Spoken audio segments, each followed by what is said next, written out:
Hello, everybody, and welcome back to the world's greatest project controls podcast, Two Mics, One Schedule. I am Mike Bograd, Vice President at Stelic, and as always, with me is Mike Maynard, also Vice President at Stelic. How you doing today, sir?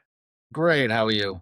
I'm doing pretty good. Today, I think it's going to be a fun topic, a little bit, um, you know, personal, a little bit vulnerable, perhaps, I think we're going to talk about. So, what we're going to focus on today is, our own personal blunders. Where have we made mistakes on projects, right? Because everyone makes mistakes.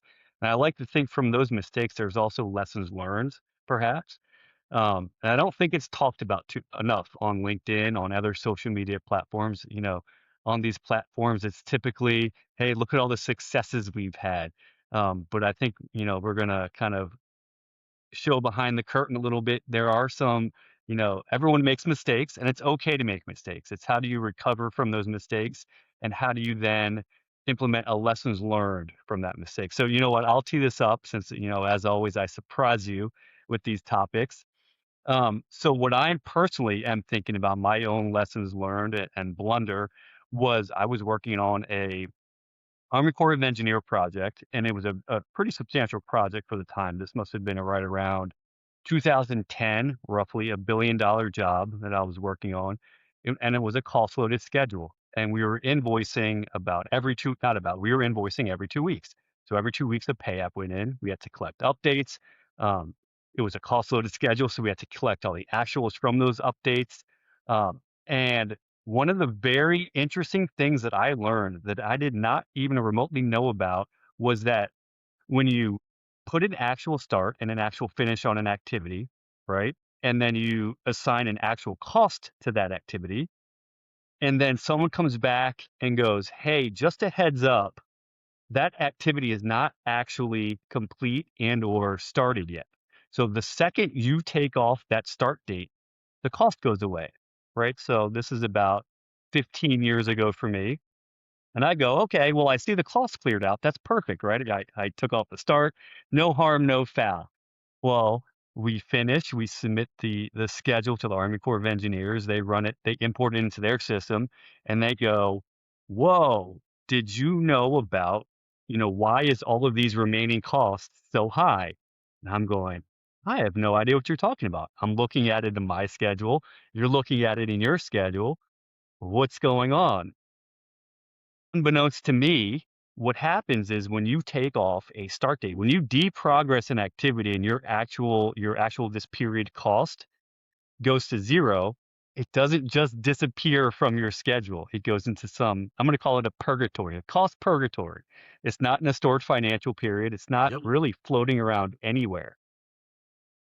So that's my big lessons learned. And what I learned from that is one, if you're going to clear out a cost or deprogress an activity that has costs assigned to it, make sure you absolutely clear out that actual this period cost. And then two, if you don't, what you have to do to fix this is delete that resource, add the resource back in, and then you potentially have to create every single stored period performance.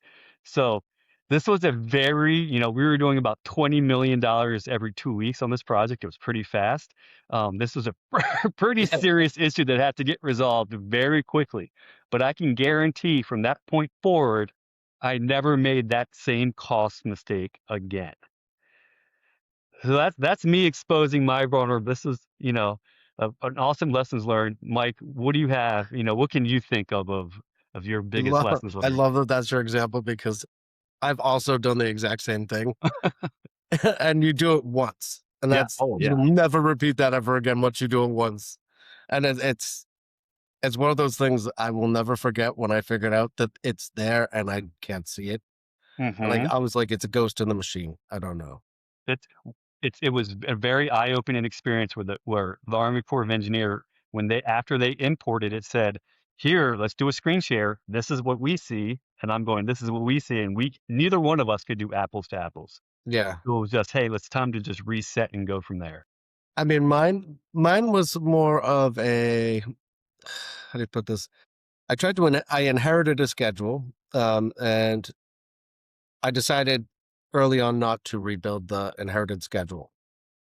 unbeknownst to me, the person who had built the schedule used software in the background to create a whole bunch of other things for export files. I did not know. And this was in a Microsoft project file. I took that, I uploaded it into our database, get it onto our main server. All of a sudden, Mm, stopped working. I couldn't figure out what was wrong with this file. And then IT got involved. There was a whole big thing. And it turned out that they put a whole bunch of Excel um, language in and code in the background on an old schedule that they remade on this schedule. So it was just data layered on data, and it was embedded in one of the tasks. So unless you deleted every task and started from a blank slate, the file was always picking something up and running the script in the background. And that script ran for about a month. Just wow. we couldn't get it to stop. We exported it, like got it out of our system, but it was still somehow in there. It took about 2 months after IT Global got involved and everybody got involved. And it turned out it's because Microsoft changed like the version of project, and the version that we uploaded was like a much older version. And the location of where they put that data packet was removed from P6. So you can't gain access to that portion. Not P6 from Microsoft Project. Project Sure. 17 or whatever, 14, whatever the newer one was at the time. And it was just, it was chaos. Um, it So ended up, lesson learned. Yeah. yeah, lessons learned, s- use only trusted files. Yeah. One, Big time. that was a big one. And the second one was make sure when you use a different version that it aligns with the version that you're using prior to uploading it into a global database. Always a big one for sure. And always run scans on your files to make sure there's no background scripts. Well, yeah. No, I hear you. There's a lot Appreciate. of IT lessons learned. And that was just on that side where it was just a uploading blunder. And that was very early in my career. And that happened one time only. That's typically how it works, right? You get it once, and then hey, you never forget this kind of issue, and you kind of store it in your back pocket. But it helped me build out a training platform Mm, for my company at the time um, that we put in place, and it actually ended up taking over not just the project files, but it was like it got a little bit further out into the company.